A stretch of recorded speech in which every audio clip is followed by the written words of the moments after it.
A wire of resistance capital R ohm is stretched to n times the original length. मतलब एक wire है जिसकी length capital L है, मैंने इसे क्या कर दिया, खींच दिया, स्ट्रेच का मतलब खींच दिया, और इसकी लेंथ कितनी कर दी, n टाइम्स L कर दी। अब एक प्रॉब्लम है, खींचने से क्या हुआ, इसका रेडियस छोटा हो गया, वायर पतली हो गई ना, तो रेडियस R की जगह क्या हो गया, R डैश हो गया। तो क्वेश्चन है कि अगर इसकी रेजिस्टेंस कैपिटल R है तो खींचने के बाद इसकी रेजिस्टेंस क्या होगी ये बताओ। पहला रूल, वायर को खींचने से वॉल्यूम रिमेन्स सेम, तो इसका वॉल्यूम कितना है खींचने से पहले, पाई आर स्क्वायर एल, और स्ट्रेच करने के बाद pi are dash square into L dash. अब एल डैश की वैल्यू कितनी है, एन टाइम्स एल, यहां से एल से L cancel, R dash square की वैल्यू निकाल ली, तो नया रेडियस आ गया। रेजिस्टेंस का फॉर्मूला पुरानी वायर का क्या है, रेजिस्टेंस का रो, लेंथ एल और cross section area pi are square, rho L by A. नई वायर खींचने के बाद क्या है, रो, लेंथ की जगह एल डैश, एरिया की जगह पाई आर डैश का स्क्वायर, और आर डैश एल डैश को क्या पुट कर सकते हैं, l into n, r dash square को क्या पुट करेंगे, r square by n, put कर लिया।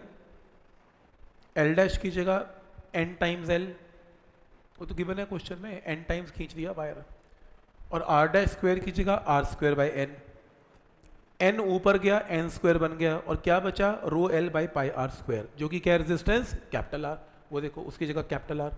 तो आंसर क्या आ गया, R dash is N square into capital R. इसको फॉर्मूला रजिस्टर में नोट करो और लिखो, if a wire is stretched by N times the original length, note लिखो, if wire is stretched by N times original length, क्योंकि end में आप याद नहीं कर पाएंगे इसे, सीधा रिजल्ट लिखो, नोट लिख देना, फॉर्मूला रजिस्टर जो मेंटेन कर रहे हो, if a wire is stretched by n times original length, तो resistance R dash becomes n square original resistance R। तो resistance का ये फॉर्मूला काम करेगा।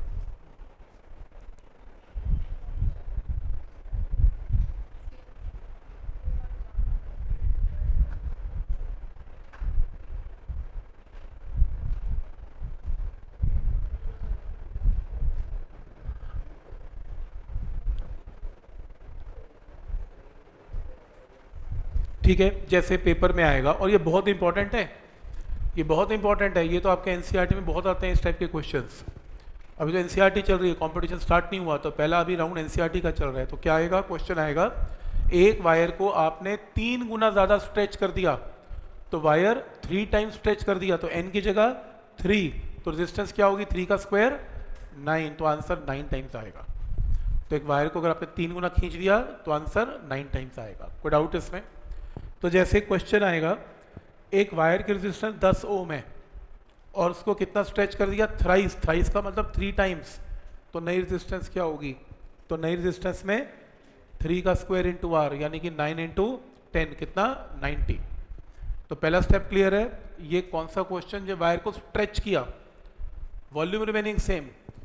अगला क्वेश्चन आएगा, एक वायर है जिसकी लेंथ एल है और रेजिस्टेंस आर है, और आपने इसको काट दिया, स्ट्रेच नहीं किया, कैंची लेके काट दिया। अब कट करने से क्या होता है, कट करने से cross section area remains same, उसको फर्क नहीं पड़ता। वायर के जब पीसीस करोगे तो एरिया तो सेम ही रहेगा, सिर्फ क्या चीज चेंज होगी, लेंथ चेंज होगी। अब देखो, जो रेजिस्टेंस होती है वो रो एल बाई ए होती है, काटने से रो में तो चेंज हुआ नहीं कुछ, एरिया तो चेंज हुआ नहीं कुछ, लेंथ आधी हो गई। अगर लेंथ आधी होगी तो रेजिस्टेंस भी हाफ हो गई। तो वायर कट करने से लेंथ अगर हाफ है तो रेजिस्टेंस भी हाफ है। तो रिजल्ट याद रहेगा यहाँ तक।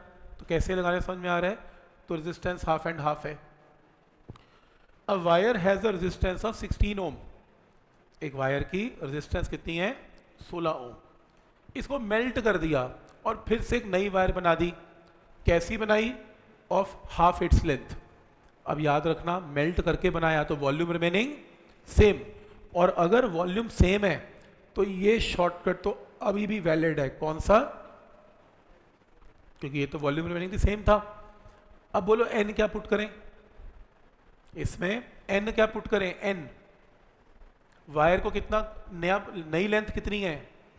ट्वाइस नहीं, हाफ। नई लेंथ क्या कर दी पिघला के? हाफ। तो n की जगह क्या पुट करें? हाफ। ये लो हाफ।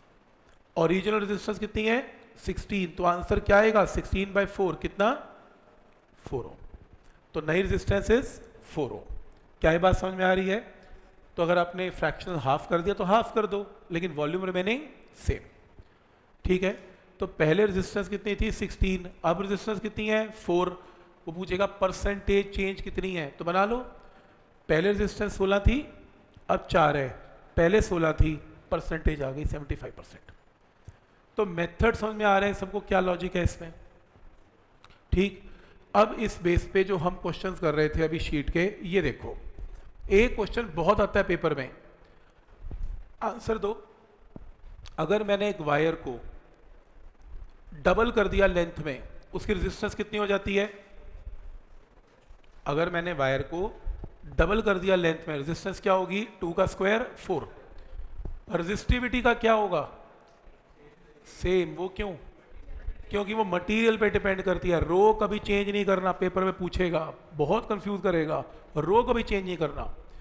रो कब चेंज होता है? जब आपने मटेरियल चेंज कर दिया, कॉपर की जगह गोल्ड वायर ले ली, हाँ तो चेंज हो जाएगा। तो पॉइंट नंबर 1 क्लियर है। नेक्स्ट है कि अगर 10 ओम की रेजिस्टेंस है, stretch to thrice the original, अभी किया हमने 3 गुना ज्यादा कर दिया, तो 3² आंसर 3² कर लेना। ये भी किया आपने शीट में क्वेश्चन, ये भी अभी किया 75% वाला क्वेश्चन भी अभी किया, ये भी किया। अगर वायर की रेजिस्टेंस R है, उसको स्ट्रेच कर दिया n टाइम, तो आंसर क्या होगा? n²R। सीधा रिजल्ट है n²। नेक्स्ट क्वेश्चन, ये नेक्स्ट क्वेश्चन है 2 wires A and B of equal mass and same metal are taken। Same metal का मतलब क्या है? दोनों का रो सेम है, दोनों की डेंसिटी भी सेम है, मटेरियल सेम है, तो रो और डेंसिटी दोनों सेम रहती हैं। Diameter of the wire A is half that of diameter of wire B। तो लिख लेते हैं radius of A is half as that of radius of B। गिवन है, ये गिवन है। नेक्स्ट है, अब वो कह रहा है if the resistance of the wire A is given, resistance of wire B निकालना है। देखो मेरे को ये पता है कि रेजिस्टेंस ऑफ A क्या होता है? रो L बाय A। ठीक। रेजिस्टेंस ऑफ वायर B क्या आएगा? रो L बाय A। सही। अगर हम इन दोनों को डिवाइड कर लें तो RA बाय RB की वैल्यू आएगी LA divided by RA², RB² divided by LB। Clear है? यहां तक दोनों को डिवाइड करके रेशियो आ गई। आपको क्वेश्चन में A की रेजिस्टेंस गिवन है 24, आपको क्या निकालना है? RB की रेजिस्टेंस निकालनी है। सही है। प्रॉब्लम है कि आपको लेंथ की रेशियो नहीं गिवन, कोई बात नहीं, आपको दोनों का मास सेम गिवन है। मास क्या होता है? Volume into density. तो वॉल्यूम सिलिंड्रिकल वायर की क्या होती है? πr²L, πr²L into density D into density D। तो volume into density, volume into density, mass. D से D क्या हो जाएगा? कैंसल। तो यहां से LA by L of B की रेशियो क्या आएगी? RB² divided by RA²। लेकिन आपको ये भी पता है RA की वैल्यू की कितने की मैंने? RB divided by 2। तो सॉल्व करके क्या आएगा? 4:1। ठीक है, लेंथ की रेशियो आ गई 4:1। तो पॉइंट समझ में आ रहा है? तो volume into density, volume into density को इक्वेट कर दिया, तो वहां से लेंथ की रेशियो आ गई। अब यहाँ पुट करते हैं, लेंथ की रेशो एल ए और एल बी कितना है 4:1, R B square by R A square, R A की वैल्यू कितने की बना है आर बी डिवाइडेड बाई 2 का whole square, 24 divided by r b निकाल लेना, यहाँ से आर बी निकाल लो, आर बी वाला क्या हो जाएगा कैंसिल, सॉल्व कर लो, यहाँ से आंसर आएगा। मेथड समझ में आ रहा है क्या करना है। प्रॉब्लम ये है कि जब आप इन दोनों को डिवाइड करेंगे तो आपको ना लेंथ की रेशियो नहीं पता, रेडियस की तो पता है, तो रेडियस की रेशियो तो पुट कर ही लोगे यहाँ पे, लेंथ नहीं पता, लेंथ निकालने के लिए मास दोनों का सेम है, तो mass volume into density equate करके पहले लेंथ की रेशियो आएगी, उस लेंथ की रेशियो को यहाँ पुट करके, तो रेडियस की रेशियो ऑलरेडी है, फिर आंसर आएगा, फिर सारी वैल्यूज कैंसिल होंगी तो वैल्यू कैंसिल नहीं होगी। पॉइंट समझ में आ रहा है कि क्या लॉजिक है इसमें, ठीक समझ में आ रहा है।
ठीक है, क्या ये पॉइंट यहाँ तक क्लियर है कि कैसे इसको क्वेश्चन को करना है।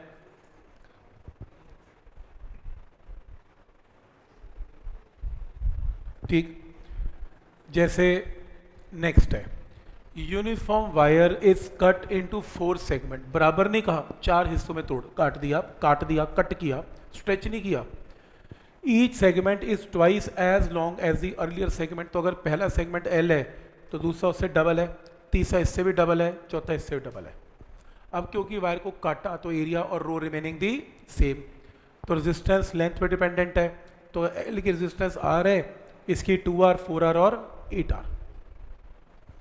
वो कह रहे हैं सबसे शॉर्टेस्ट सेगमेंट 4 ओम की है, तो आर की वैल्यू 4 ओम है, पूरी वायर की रेजिस्टेंस क्या होगी, पूरी वायर की रेजिस्टेंस क्या होगी, R plus 2R plus 4R plus 8R यानी कि 15R। आर की वैल्यू गिवन है 4, आंसर 60। ठीक,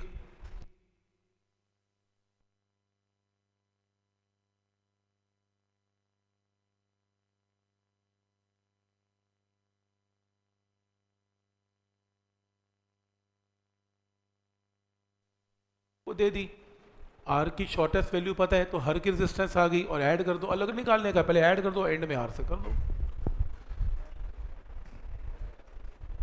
पॉइंट क्लियर है यहां तक कि कैसे सोचना है इसमें।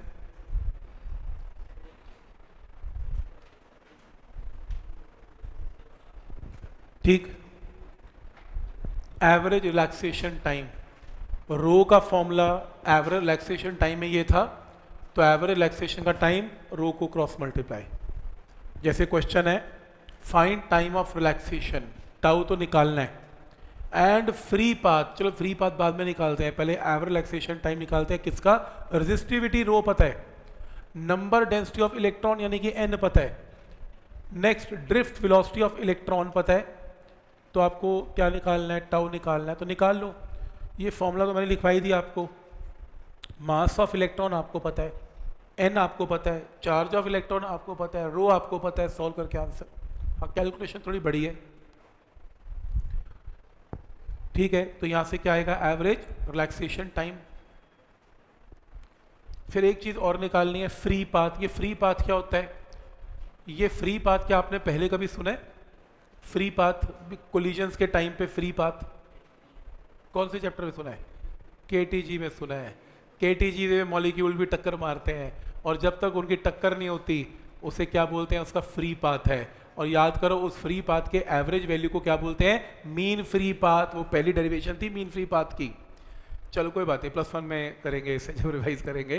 तो फ्री पाथ का मतलब जब तक एक इलेक्ट्रॉन की टक्कर नहीं होती उसने कितना डिस्टेंस ट्रेवल किया उसे फ्री पाथ बोलते हैं। क्योंकि इलेक्ट्रॉन कांस्टेंट वेलोसिटी से ट्रेवल करता है, you can apply s is equal to we t. तो वेलोसिटी ऑफ ड्रिफ्ट से मूव करता है और टक्कर कितनी देर में होती है? टाउ टाइम में, एवरेज रिलैक्सेशन टाइम में, उसके बाद टक्कर हो जाएगी। तो एस इज इक्वल टू वी टी लगा के आंसर आ गया, इतने मीटर डिस्टेंस ट्रेवल किया, s is equal to we T. Clear है यहां तक?